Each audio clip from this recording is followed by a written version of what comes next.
Let's get things started. So, overview of listening part A. Now, I do realize some of you have taken the test before, but it's always a good idea to do a little bit of a refresher. So, in your listening part A, you will hear 2 audio extracts. So, you will have recording number 1 and recording number 2. For these 2 consultations, they will be between patients and healthcare professionals. Each of these recording is about 5 minutes long. Now, always remember that the healthcare professional you're going to hear in this part of the test is not going to be the same profession as you. There's a chance that, if you're a nurse, you'll hear a recording between a nurse and a patient, but that's not going to happen a lot of the time, okay? Majority of the time, this will be medical specialists, such as your gynecologist, oncologist, pediatrics, etc. There could be pharmacists in here as well, radiologists, possibly. Okay, so the healthcare professional might not be from your profession, but the audio requires no special knowledge. So don't worry, just in case you are not familiar with the profession that you will be listening to. Because all you need to do is to make sure that you concentrate on the recording and that you follow what is being said. Now, for this extract, you need to complete 12 questions, and each of these will be a gap fill or a sentence completion question, just like this one. Now, each of these questions corresponds to what you will hear in the recording. The patient notes follow the order that the information will appear in your extract. So if this is the first time you're taking the test, your questions and your recording are both chronological. It means that when you're seeing question number 1 in here, this will also be the first question that will be answered in the recording. So you will hear this one first, followed by question number 2. And even if your bullet point, just like this, doesn't have a gap fill on it, you will still hear this before question number 3. So on your recording, you will hear 1 first, then 2, and then it will tell you that the patient fell off a horse 5 years ago. After that, that's the only time you will hear the answer to number 3 and the answer to number 4.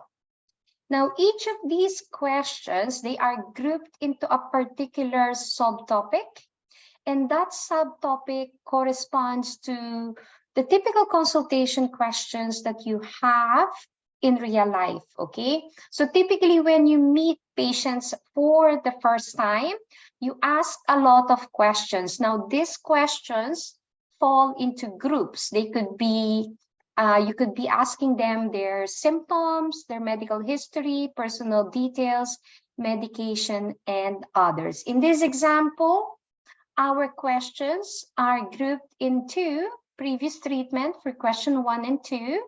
Question 3 will fall under the history of back pain, and then question 4 will form into general health.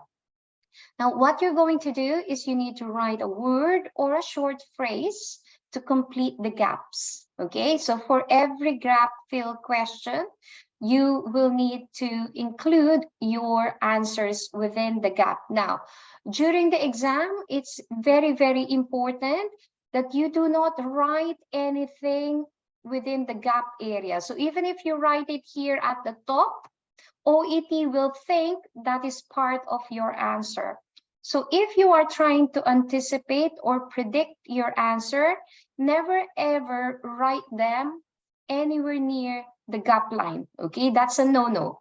Where you can write them is either before or after the gap. So if you want to predict, you can write, oh, okay, I think this is a medication. So you write your prediction here at the end, at the start, or you can write them here at the end.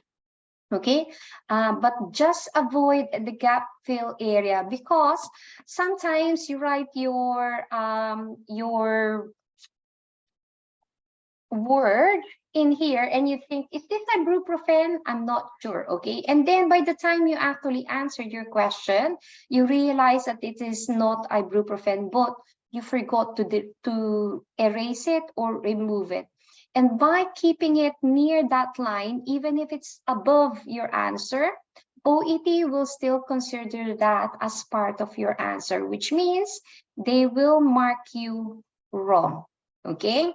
Why? Because you've got two of them in there, okay? They will not accept that one. So always make sure whatever prediction you have is either before or after, nowhere near the line, so that even if you forget to erase them, because remember, you've got to be quick when you're listening.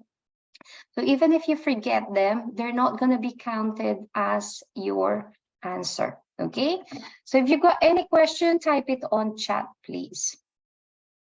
So the subtopics that we discussed, they're typically signposted by the healthcare professional. So before you hear the answer to question number 1, the healthcare professional will ask, can you tell me what treatments you've had, what worked for you, and anything else you think I should know?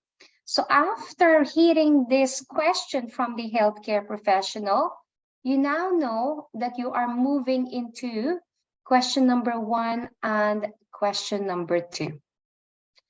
After that, before you hear the question to number 3, you will hear the healthcare professional speak again. This time around, the question is, any previous back pain, which means, can you tell me the history of your back pain?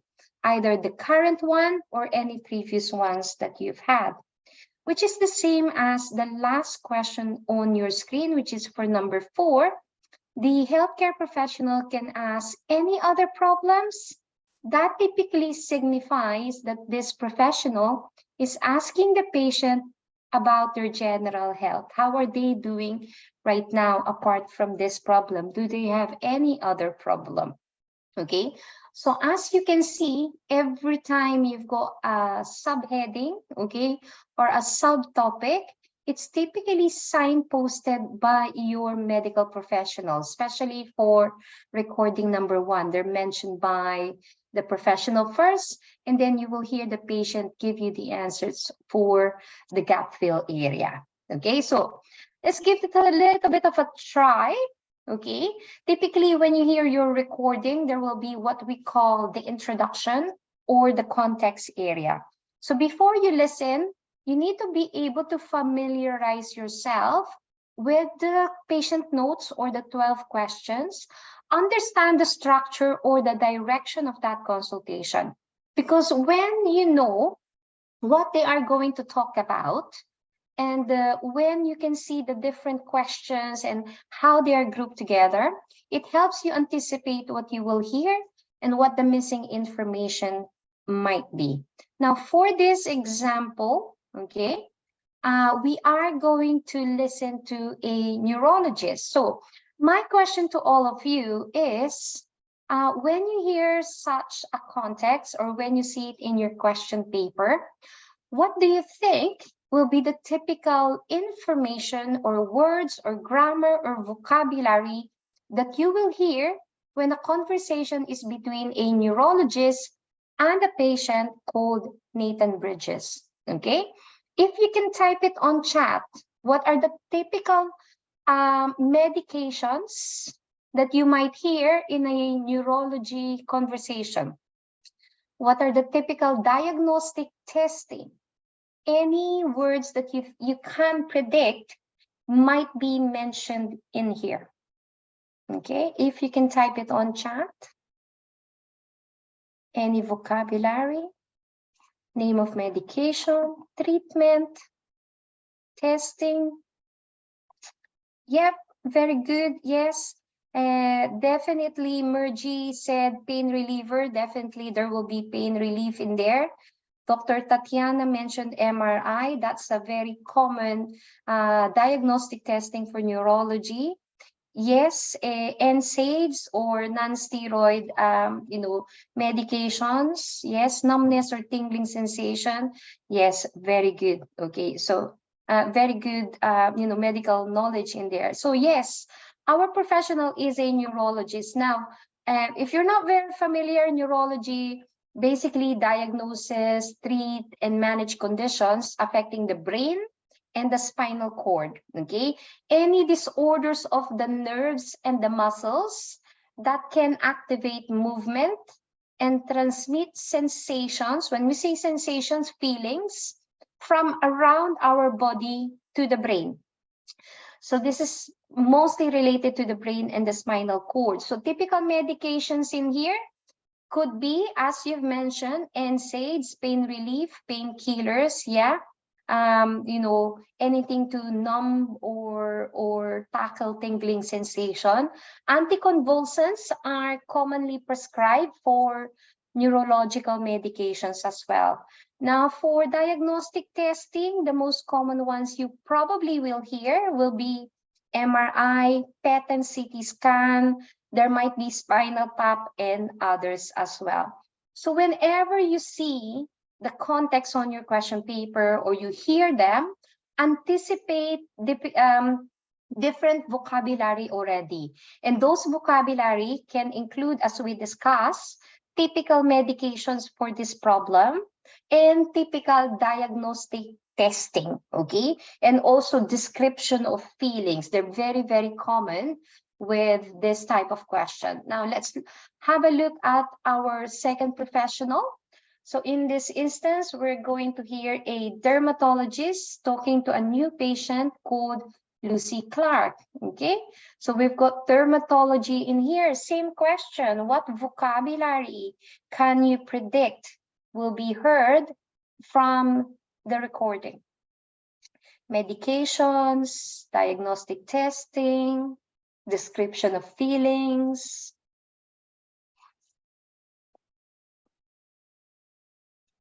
Yes, okay, yeah, okay, very good, Yvonne. Itchiness, very, very common, yeah. Any skin disease will be, checked by a dermatology, so that's correct, Mergy. Yes, topical medications as well. These are very, very common because anything topical, that's derma, yeah, okay. So, yeah, okay, eczema, yeah, it's a very common problem here in psoriasis as well. Okay, rash, correct, very common in dermatology. Yeah, so this is one probably one area majority of you knows. So dermatologist, it's a medical doctor specializes in conditions that affect the skin, the hair, and the nails. So it's not just the skin, but also our hair and our nails.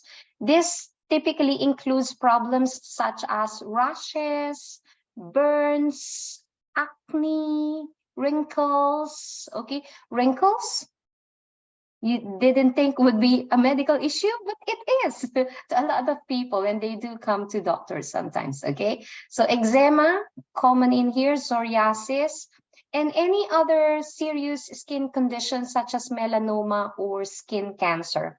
Now, whether patients visit the dermatology clinic for simple problems such as itch or rash or any other dermatosis, chances are that they will typically be treated with anything topical, okay? So topical means to be applied to the skin, such as topical steroid, topical immunomodulator, it could also be like PDE4 or antihistamine. We've got systemic steroids as well, okay?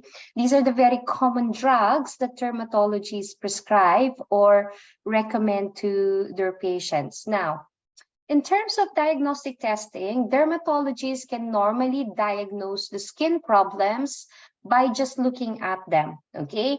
But sometimes when the cause of a skin lesion or disease is not obvious, okay, then diagnostic skin testing may be recommended.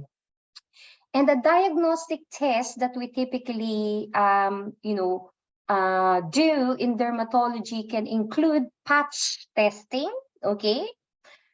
Includes skin biopsy, especially if the Provisional diagnosis is related to cancer.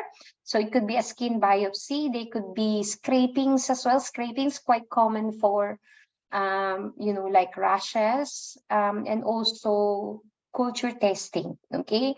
So the most common ones in dermatology: patch testing, skin biopsy, scrapings, culture tests. Now, the other common diagnostic testing that typically you will find with other medical conditions such as X-ray, CT scan, MRI, ultrasound, they're not common for dermatology. They're not routinely requested in dermatology, but can sometimes be requested depending on the symptoms, okay? So this type of non-common diagnostic can sometimes be arranged for systemic symptoms or for monitoring treatments, okay? But they're not very common for dermatology. So we're gonna do a little bit of a test, okay? So I've got your neurologies in here and I've got your dermatologies in here. We're gonna do a little bit of a practice in terms of anticipation or prediction. Now, I've got a few words or vocabulary on the top, okay? I want you to think which ones could be the answer to neurology, onset of symptoms, or current symptoms. What could be the 3 symptoms in here in terms of neurology? If you can type on chat.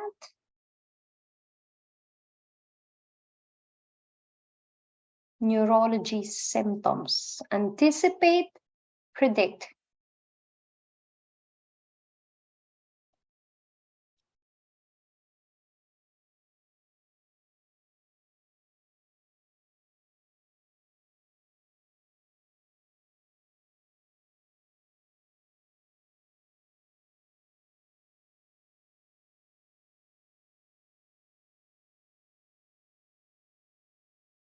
Okay, good answers. Yes. Okay, good answers. Okay, very good. Yeah. So the most possible one in here would be this 3. Okay. So it could be severe headaches because, with neurologists got something to do with our brain. There could be eye pain as well because typically it's related to our facial area. And also the word sudden could be part of our symptom. Sudden could be an onset or acute. Okay, so anything that they say is just suddenly arrived, suddenly felt, that typically means it might be a neurology symptom. What about dermatology? What could be the other 2 symptoms in there apart from sunburn?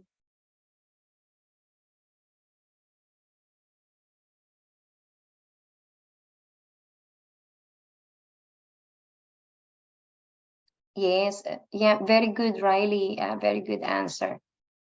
Yes, okay. I think everyone had a good answer in here. So yes. So this one would be your rash and itchiness, okay? Because that's dermatology. Now, what about diagnosis and treatment?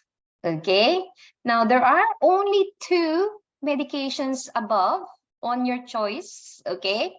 So try and predict which one would fall under dermatology and which one would fall under neurology. There are only 2 medications up there.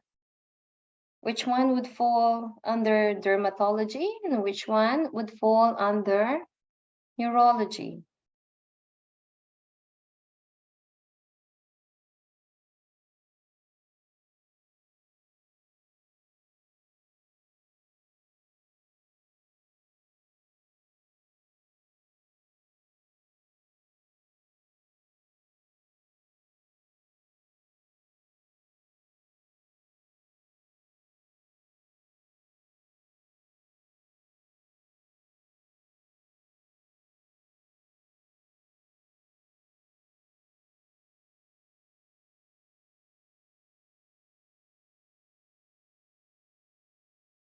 Okay, yeah, very good. Okay, so in here, we're looking at how to treat. So there will be two medications in there.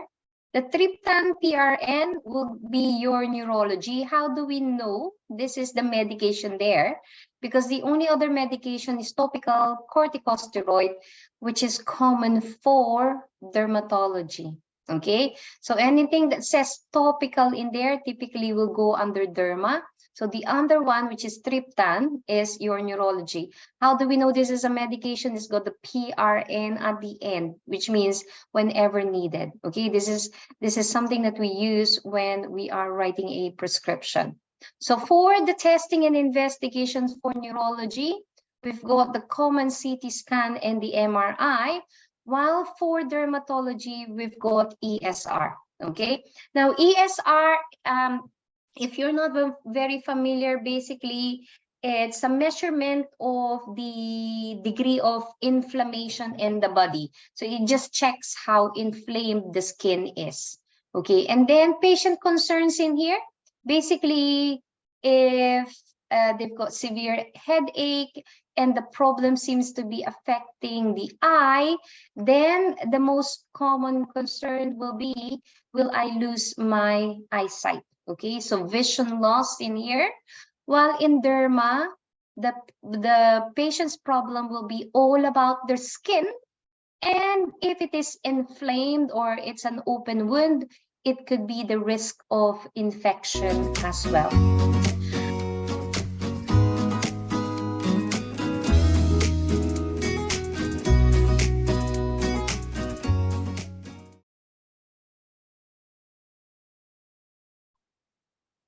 Okay, yeah, okay, so I can share it. So this was the first question. It covers a big area. It's all over my blank, okay, which means it's this one. We've got face and neck, because when you're talking about an area, that's location, okay? And then the next one, not only that, but it hurts too. I can't stop scratching it. So hurts, painful. Scratch, itchy. Okay, which means as soon as you hear this, be ready. Question number 3 will be answered. For this next one, it says, it looks awful. It's red and there are flakes. Red, flakes, red and flaky. Okay, always your clue. As soon as you hear the synonyms or the paraphrase, then be ready. That answer will be answered next. Next one, the joints in my lower leg and feet. Okay, joints, lower leg, feet, ankles, knees, and toes. Okay, blank and swollen. The word swollen is puffy. If something is puffy, it means it's swollen, it's getting big, which means the word that comes after here is the word that you need here for question number 6. The next one, I had no idea they were connected. This is a hard one, something that is changing. So you can see it's all about derma in there, itchiness, red, flaky face. This is the only one that looks a slightly different. Okay, pitted blank, separating from beds. So it's most likely this one. Okay, so you've just got to be prepared. But there will be, when you're actually listening to the recording, this one will be much easier because there will be description of new symptoms coming in. And then in here, we've got from the age of 8 to 15. That's an easy one. We've got 8 to 15. We've got age 15 in there. Okay, so let's give it a little bit more practice in here. I'm gonna share my sound with you. Okay, so sound is now shared. You're gonna answer question 1 to number 6. Okay, these are the same questions we discussed earlier in terms of their prediction. So listen to the recording. Once you hear the synonym or the paraphrase for that word, so once she mentions 8 to 15, it means your answer to number 1 will be given. Once you hear red and flakes, that's question number 2. Once you hear hurt, and itchiness, then that's number 3. Number 4, when she tells you area, location, that's going to be for your number 4. Then for number 5, when she tells you something changed, she didn't realize it's related to this, that's number 5. And then for number 6, she will mention the joints. Okay, so if you guys are ready, put it on your paper, and then I'll show you. Don't need to type it on chat. I'll show you the answer in a few seconds. Okay, here's your recording. Track 2, Test 1 Training. Listening, Part A. Listening for cues in the audio. Exercise 2. You hear a rheumatologist talking to a new patient called Lucy Clark. For questions 1 to 6, complete the notes with a word or short phrase that you hear.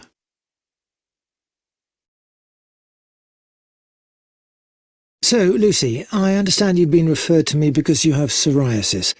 I've got your notes here, but it would be good to hear things from your perspective. Could you give me a bit of background to your condition?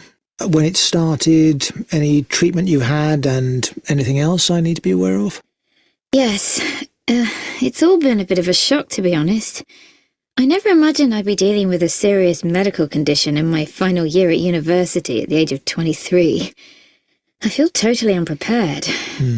I mean, from the age of about 8 until about 15, I did have to deal with a bit of eczema, but it wasn't really serious, just a bit inconvenient. I just had to put some cream on when it flared up and use a special soap. And then, all of a sudden, like totally out of the blue, about 18 months ago, I developed psoriasis. And what about the symptoms? Yes. It looks awful, basically. It's really red, as you'd expect, and there are flakes all over it. And it has these horrible silvery scales as well. Not only that, but it hurts too. I can't stop scratching it, and it's so sore. As you can probably see, it covers quite a big area. It's on my face, around the back of my neck, and it's all over my scalp. Those parts never seem to clear up, and they're there all the time. Occasionally it comes up on my feet and legs, but that seems to come and go. Yes, that sounds uncomfortable. And what about the more recent symptoms? Well, I had no idea that they were connected. I thought I had a new, completely different problem. I noticed something strange going on with my fingernails. They were sort of raised, like they were going to come away from the skin and nail beds, and they were bumpy and uneven. So I made an appointment with my doctor, and while I was there, I told her about the joints in my lower legs and feet. They were kind of puffy and felt really tender. And that's when she suggested that I have some tests done. Right, and what tests were performed? Okay. So hopefully you got them right. Okay. For number 1, there were 2 problems mentioned. Okay. But one of them was the actual problem, which is psoriasis. Okay. Which is on your question paper already. So if you answer psoriasis in here, that is wrong. Okay. So there were 2 mentioned, but the other one is already mentioned on your question paper and was also mentioned by the healthcare professional. So the correct answer in here, eczema. Okay. Okay. So if you've got some spelling issue, type it on chat and I will tell you whether that is accepted or not. Okay. Now, after that, she mentioned, oh, it's red and it's got flakes. Okay, which means, okay, we see the red, we've got flakes, you've got to be ready because she will give another description in here. And the description she mentioned, silvery scales. Okay. So it's like a fish scale. That's very common for dermatology again. Okay, so scaly. Scaly is another word or vocabulary you'll often hear in dermatology. It's scaly, looks like fish scales on your skin. But because it's got a color, you know, typically they'll discuss it as silvery. So hopefully you got them, okay? Any issues with spelling, again, let me know on chat. And then she mentioned it is quite painful, okay? She said it's itchy as well. And she mentioned another word in here, and that is sore.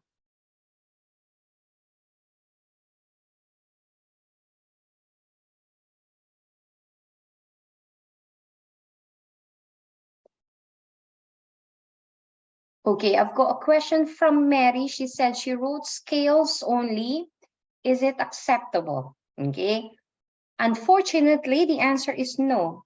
OET will not accept, but we will discuss this, Mary, later on as to why it is not acceptable. Okay. So silvery scales for that. For number 3, it's sore. And then for number 4, she mentioned the area. Again, as I've mentioned, if she says area or location, it's typically a body part. Okay, she mentioned her face, the back of her neck, and she said scalp. Okay. Unfortunately, the answer is not acceptable, Riley, because it's got a different pronunciation. Okay, so pronunciation will be the issue in there. That's why it's not acceptable. For number 5, this is slightly hard, but it's all about knowing that, you know, she's got a different symptom. So the recent symptom in here. The only way to answer this one is to ensure that you hear the professional speak first, okay? He asked a question in here, and only after that has she answered. So she was saying that she's got another symptom, a most recent one, and that is her fingernails. Okay, so she's got a pitted fingernails. Okay, bumpy. Okay, she said it looks like they're separating from her skin. And then lastly, this should be an easy one because you've got the joints, okay, the feet as your keyword, and also the word swollen. She mentioned the word puffy. Okay, so don't write puffy in here because puffy is the same as the word swollen. So the other word is what we are looking for, and that is tender. Okay, so hopefully you got them right.